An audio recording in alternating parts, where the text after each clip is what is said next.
Welcome to Brazos Matters. I'm Jay Sokol. So if you were a student at Texas A&M anytime between, say, the 1980s and now, then I'm pretty sure you're familiar with the big event, whether it was in its infancy or it looks like it does now. But it's always been the largest student-led single day of community service in the nation. It's a day of Aggies giving back to the Bryan College Station community that served as home for 4 years or maybe more. So chances are you at least have a vague idea of what big event is, but there's a chance that you don't. And there's also a chance you've never thought about the kind of advanced coordination that is required with both cities to ensure things run smoothly and we're not left with big debris piles in all of our neighborhoods. So my co-host today is student contributor Becca Dawson, and our guests are Becca Dawson with the big event and Caroline Osk, Solid Waste Division Manager for the City of College Station. Thank you for joining us, Becca and Caroline. Thanks for having us. Thank you. Absolutely. Okay, Gracie, it's all you. Take it away. Becca, we're going to start with you. Obviously, Big Event has changed a lot in the last 40 years, but how's it changed in the past few years or even like from last year to this year? Yeah, so in the last few years, we've made a lot of changes, especially with our internal organization. So we have an internal organization of about 400. So that starts with our about 315 staff assistants. Those are the ones who are going out in the community ahead of time on things called job checks and going and meeting the residents, having them fill out some paperwork and just getting to know their story. And so they do that ahead of time. And then our committee members, we have about 60 of them. They kind of manage our staff assistants. And then they also have specific committee roles, whether that's on the operations committee or public relations or donor relations. There's 6 different committees. And then we have our executive team of 12 and then our associate director. And I serve as the director. So it's grown a lot in the past few years, our internal organization, just to be able to go on all those job checks. We go to every single resident's home ahead of time to make sure the safety is ready to go and that we know what the job is. We have the tools so that we can provide for them. So I would say in the past few years, it's grown probably from like closer to 300 to more 400 in the past like 5 years, just to keep up with the amount of residents that we're serving, because we want to be able to serve all residents that sign up on time. And so to be able to do that, we have to have the internal structure. But I would say we're still getting back to actually our numbers pre-COVID. So in 2019, we had about 20,000 volunteers.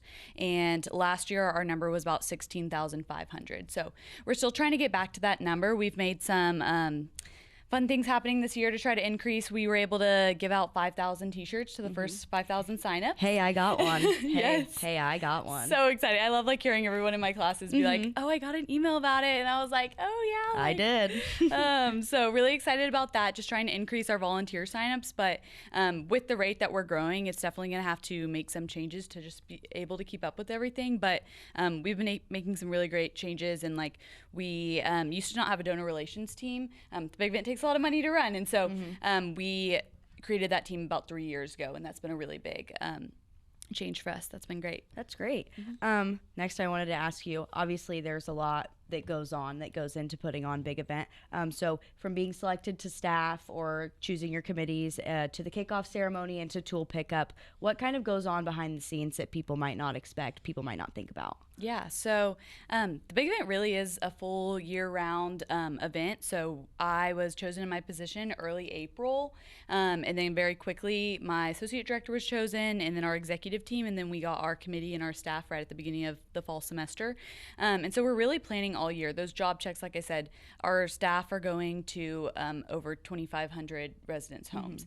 That's a lot, and so they need plenty of time to be able to prepare for that. But we also put on a donor gala in the fall. And this year we actually had the opportunity to host a conference with big events from other schools. So fun fact, there's, I think it's 282 big events at other schools. So it's not just at A&M. We did found it here. It was founded here, but we've been able to spread our message to a lot of other universities. In the country and actually the whole world. So we hosted a conference in January, had about 16 schools come in and share ideas and collaborate and just learn from each other. But really leading up, there's a lot of strategy that goes into our tools. So making sure that we're able to allocate enough tools if we need to purchase more tools each year. Also planning the traffic flow. We work with A&M Transportation Services, and they really help us with how do we get cars in and out the fastest way possible. Because if we don't want everyone backed up and just like we want to be able to get them in efficiently and out. And so there's a lot of just planning that goes into it. Each of our executives, they both have a partner. And so out of the 12, there's the 6 committees. And so we have operations, donor relations, public relations, recruitment, development, and programs. And so they each kind of have a different thing that they focus on, whether that's tools or the kickoff ceremony. We've been working since last semester finding vendors and entertainment and speakers for the kickoff ceremony. So there's really a lot of planning that goes in, but it's definitely spread out amongst our whole internal organization. That's great. That's great. So I'm going to switch to Caroline. Most people think of the big event being entirely a student endeavor, right? But it actually involves a ton of coordination and planning with both cities. So can you pull back the curtain just a little bit to give us some examples of what the city does leading up to the big event and on the actual day and in the days following the event? Sure. So there are multiple representatives in different departments that work directly with Big Event and their executive staff. And that begins with internal communication and then, of course, external communication. We're looking at ensuring that the community and some of our senior community has the ability to be able to sign up, whether that's not an electronic version, but something in actual hard copies and available to them, which is great. And the exec team has been really generous with their time to ensure our community is being able to participate. On the operational side, what we also look at is ensuring that we have staff that's available the following week. So like you mentioned, is ensuring that there are no major piles all over the place in our residential areas and those that are being served by the event. We ensure that we have disposal guidelines that are provided to big event volunteers as well as the residents that are receiving that service. And kind of some of those items that we're looking at is ensuring that we have separation of piles so it's a smooth and easy process for our solid waste team. If there's any brush items that are out, we'll make sure that we have enough staff to take care of those. We do a lot of communication on that end, as well as the items that we can actually accept. So another big event that's coming up is the HHW. So what we'll do is we'll put out some advertisement just for those that are being serviced by Big Event that hold on to some of your hazardous waste items, and we can collect that for free during that HHW event. But there's a lot of internal communication, making sure that we have those signups. Solid waste is ready to go to service all of our communities on both Bryan and College Station, as well as after the fact. So that's kind of what it looks like behind the scenes. Yeah. So my years with both cities, I recall the roll-off containers that would have to be set out ahead of time in neighborhoods to make Big Event easy on volunteers and relatively easy on your crews. Can you talk about those? Sure. So we have in the past where Big Event has requested roll-off boxes at certain parks and more public locations that are readily available to the volunteers. So that is always an option for them. And usually it's just kind of more of a centralized communal disposal option. Which is great. We still have our bulk and brush team that goes out and we service all residences on a weekly basis. So you don't have to utilize roll-off boxes. We'll come through the next week. Just as kind of a reminder, we only have about 34, 35 full-time operators, and they're sectioned out based on lines of business. So some specifically service commercial entities and the rest service our residential areas. So it's kind of hard for us to do a clean sweep of the entire city for single-family homes just a couple days after Big Event, but we will get to everyone and make sure everything is collected the whole week following Big Event. Yeah, what kind of overlap and collision of collection is there when you've got all of this debris and all of this extra stuff out, but you still need to run those regular routes? How does that work? complicated is that? Yeah. Right.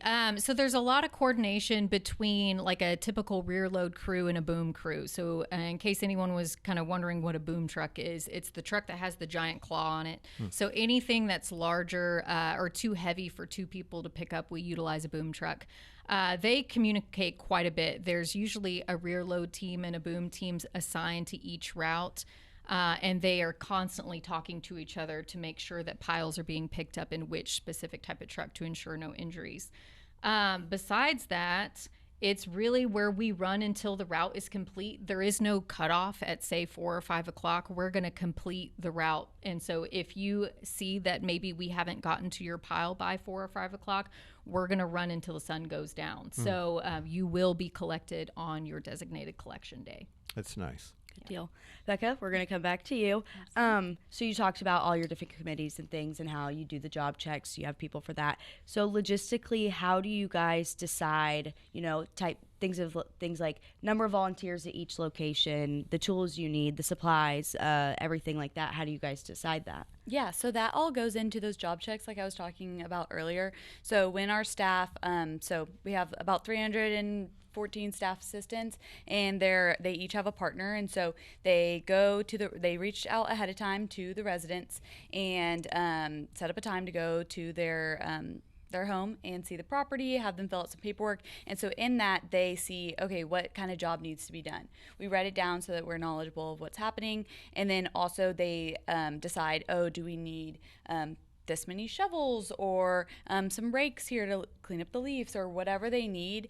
Our staff are trained to know what tools that the job might need. And so they talk about what tools they need, if the resident might already have some, or if we need to provide any. We provide tools for, I would say, probably about 85% of our jobs, at least gloves. And so we provide those tools and they write it down on our paperwork, and then they send that back to us. It goes through our committee members who enter it into our system, and then our executive team also checks over it. And so that shows the amount of tools that they need, and then through that we have a really great system online, Big Event Online, our website, and the IT department here at A&M has been really helpful with us to just keep track of everything on there. And so then we're able to basically run a report that assigns tool lines and prints out these checking cards so that volunteers know how many tools they need. And so basically also when they're on those job checks, they just kind of talk with the resident, see, how many volunteers are you thinking? They also use their just kind of judgment of, if it's a smaller task, maybe they only need 4 volunteers. If it's something really large, maybe they need more like 12. Yeah. And so they kind of just make that decision, and also talking with the resident to make sure that they know what's going to be happening, and it's not 20 people showing up when it was only supposed to be 12 or something. Yeah. So we want them to be prepared. And so all that goes into our online system, and yeah. Awesome. So the people who are doing those job checks are doing the heavy legwork. Yes. We're very appreciative of our staff assistants. They work so hard throughout the year and just going on so many job checks, and especially at the end when we'll have a lot of jobs coming in. And so they work so hard, and they are going on those job checks every single day, basically. So it's really great. Yeah. If you just tuned in, I'm Jay Sokol with Gracie Dolan. You're listening to Brazos Matters. Our guests today are Becca Dawson with the Big Event and Caroline Osk with the City of College Station. We're talking about this annual Aggie tradition of students giving back to the Twin Cities.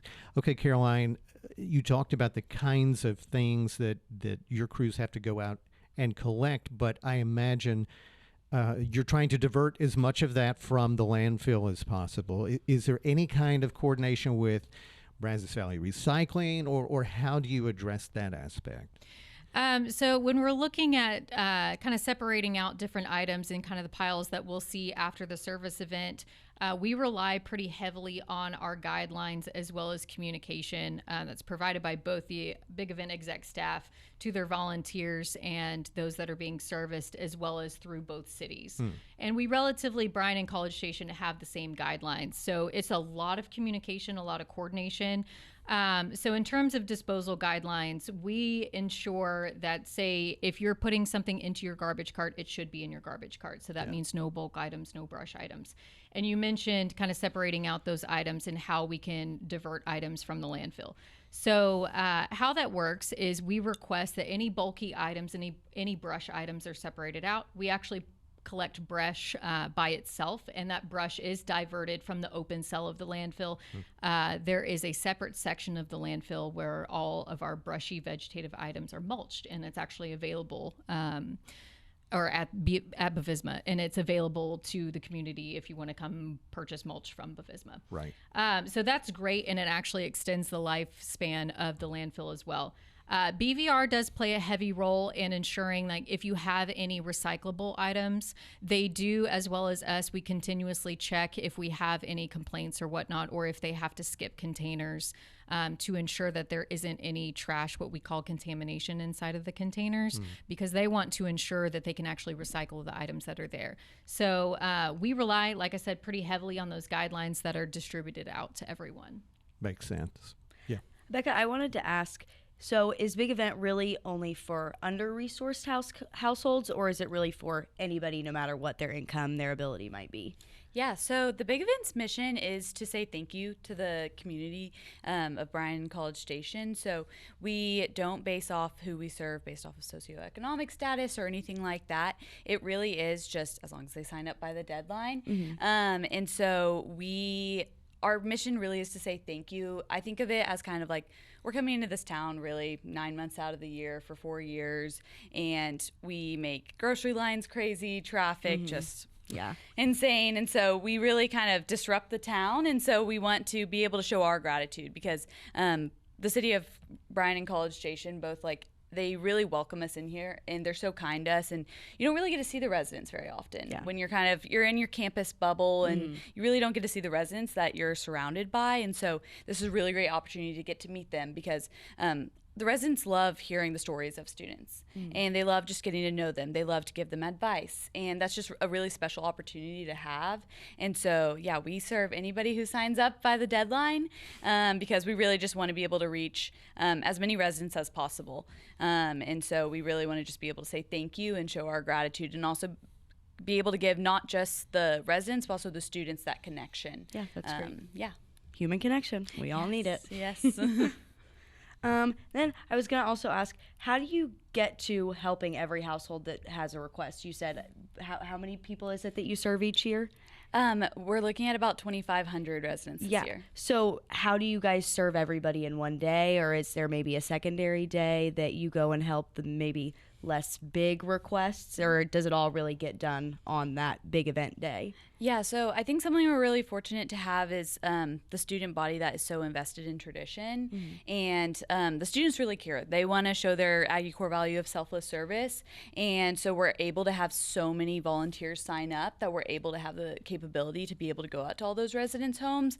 And sometimes there might be, when we run our system and finalize the job information, if we for some reason don't have enough volunteers, then it'll be like basically kind of like maybe one job here and there, we cut one volunteer off or something like that so that we're able to go to each job.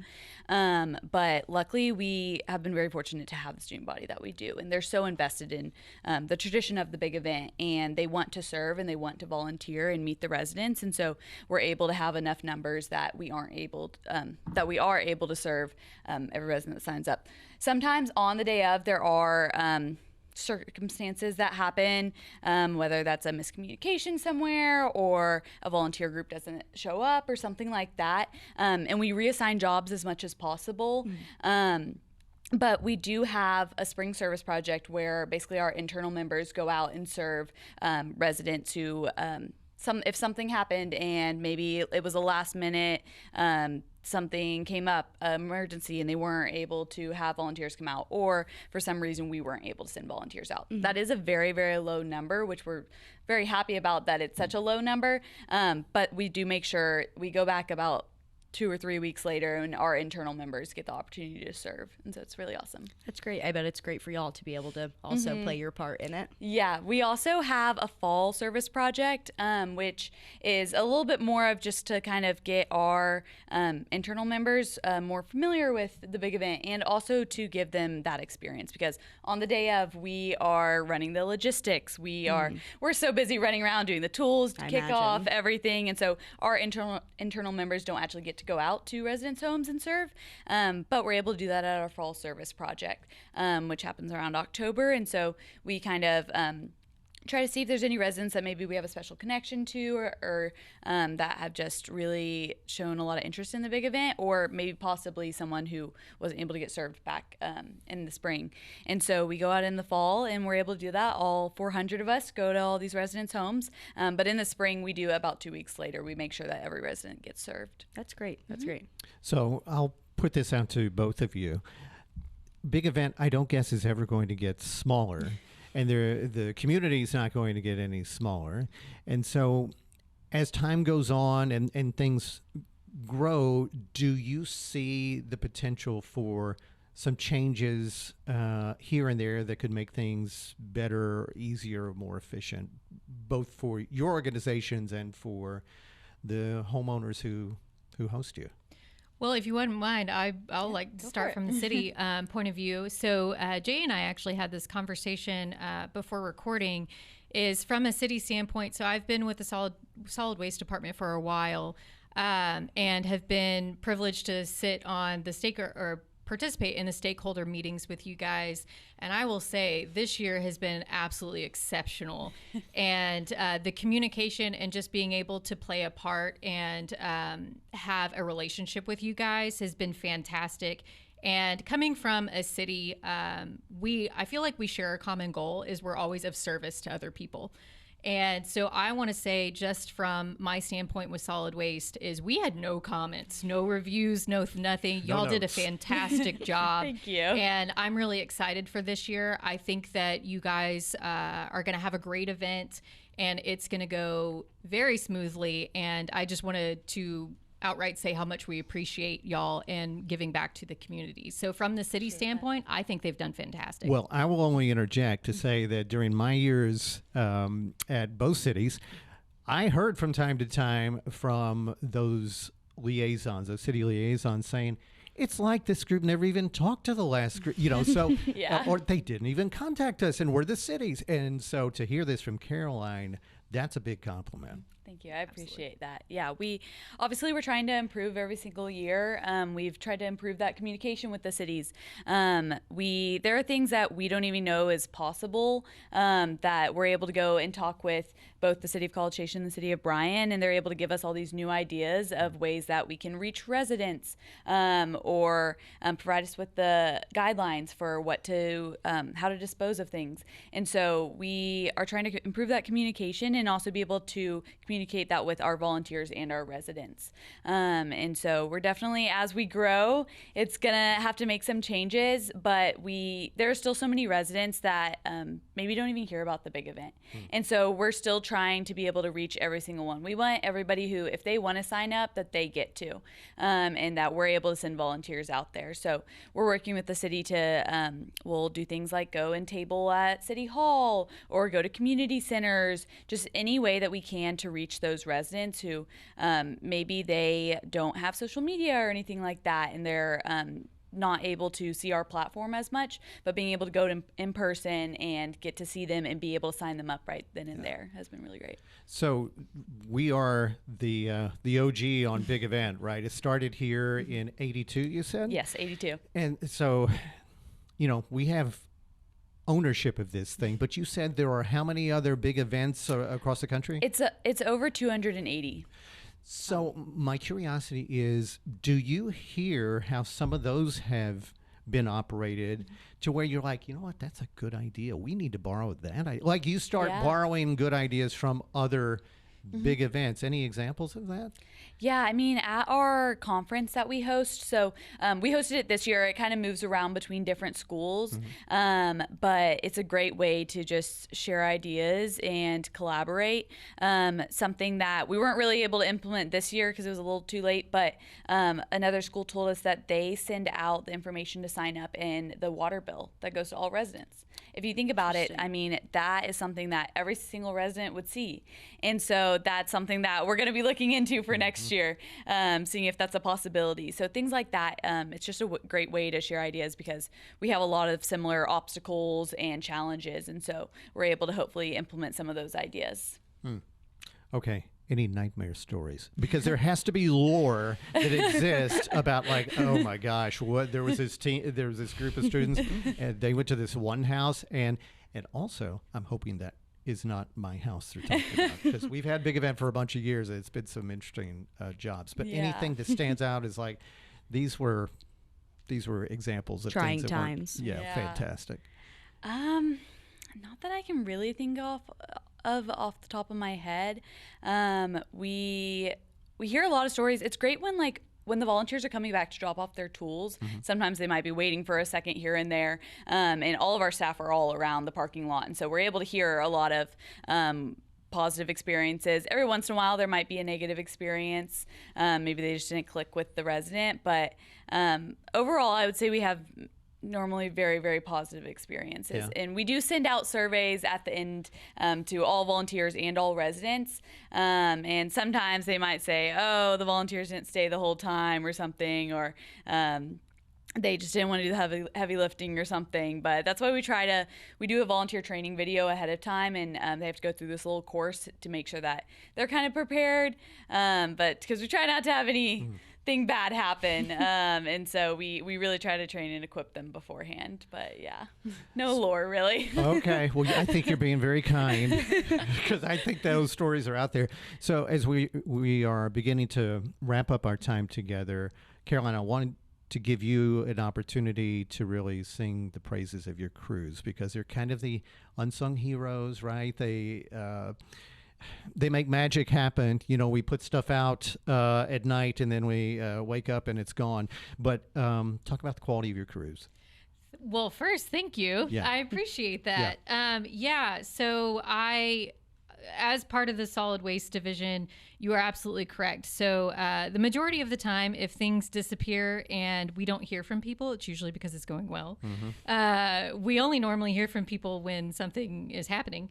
So thank you. I appreciate that. Yeah. So we have about 34 to 35 full-time equipment operators, and they have to service all 130,000 people that live here, residents, as well as all the commercial entities. So we're a little bit of an anomaly for utilities, because we physically have to touch every account, every person's home, everything. Yeah. And I'm really appreciative of the work ethic of our staff and the amount of time and effort they put into not only their training and holding themselves accountable and their team members accountable, but again, like we talked about, of our common goal is just servicing the community. And I think sometimes maybe if you're not from Bryan College Station, we do things a little bit differently. Our lines of service are almost to the not necessarily to the extreme, but we want to make sure that everyone is taken care of, which is why we provide weekly cart service. We provide weekly bulk and brush service, which sometimes is a little unheard of. And we have that single stream recycling for our staff. So thank you. I really appreciate you mentioning that. And absolutely huge thank you to our staff and everything that they do for us. Of course. Unfortunately, our time is up. But Caroline and Becca, thanks for being with us today. Thank you for having us. This was really fun. Absolutely. Brazos Matters is a production of Aggieland's Public Radio, 90.9 KAMU FM, a member of Texas A&M's Division of Marketing and Communications. For Gracie Dolan, I'm Jay Sokol. Thank you so much for watching and listening, and we hope you have a wonderful day.